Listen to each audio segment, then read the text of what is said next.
जो हमारे ऋषियों ने हमारी परंपरा से हमको मिला, लेकिन हम कर्मकांड के गुलाम हो गए। वो आप सब लोग जानते हैं, बचपन में हम पढ़ते थे कहानी, तुम लोगों ने पढ़ा कि नाटक, शिकारी आएगा, जाल बिछाएगा, दाना डालेगा, लोभ से उसमें फंसना नहीं। और एक ऋषि ने ये मंत्र दिया और वो तोते जाल में काट दिया। फिर साल भर के बाद आए तो देखा वो तोता फिर वही फंसा हुआ है और वही मंत्र बोल रहा है। ऋषि ने पूछा तुम कैसे हो, मंत्र भूल गए? उनका नहीं, मंत्र मुझे पूरा कंठस्थ याद है।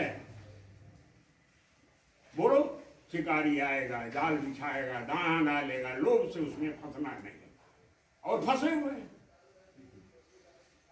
भारतवर्ष में ये सारे कर्म कांडों की परंपरा आज जीवित है। अच्छा है, कोई मैं शिकायत नहीं कर रहा हूं, लेकिन जीवन के अंदर जब तक वो आचरण में नहीं आएगा, वो कर्मकांड एकदम हमको गुलाम बना देगा। क्या कारण है कि 1000 साल तक हम गुलाम रहे? बप्पा रावल ने एक बार आग्रह किया, संघर्ष किया, अटक से कटक तक पूरा देश, ईरान, इराक, सब जगह भारतवर्ष का हिंदू भरतवंशी का राज्य था। उसके बाद क्या हुआ?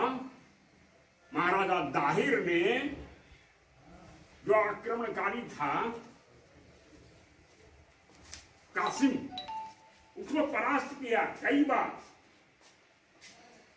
और उसके बाद परास्त होने के बाद कई मुसलमान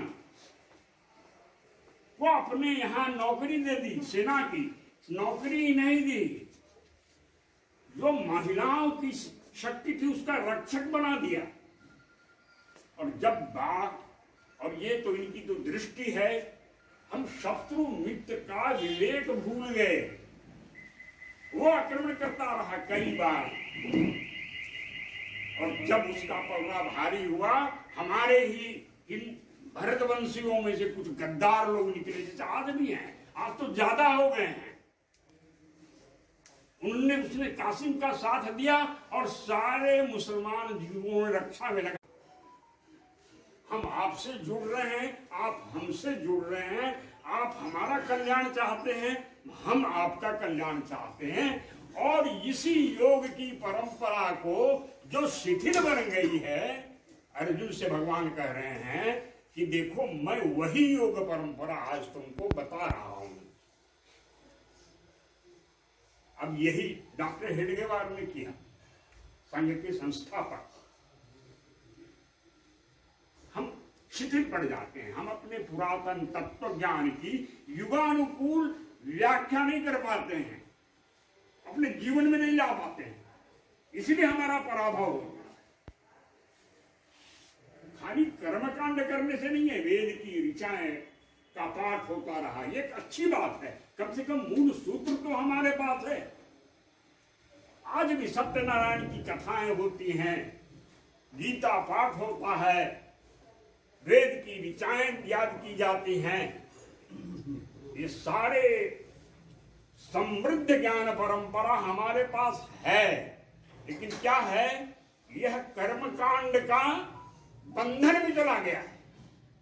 उसका जीवन में, जैसे आज मकर संक्रांति है, खिचड़ी खाया, अच्छे अच्छे खाने भोजन बनाया, लेकिन इसके पीछे का तत्व ज्ञान क्या है, इसका संदेश क्या है, वो संदेश हमारे जीवन में, समाज में कितना आया है, इस पर चिंतन नहीं होता है।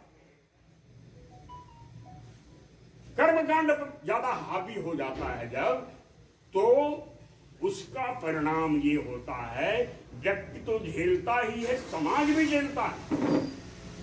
आज डॉक्टर हेडगेवार ने इसी बात को कहा कि इतने सारे समृद्ध ज्ञान परंपरा होने के बाद भी भारतवर्ष इतने वर्षों से गुलाम क्यों हुआ? क्यों कि योग की परंपरा का युगानुकूल परिवर्तन करते हुए अपने जीवन में उसको लाना।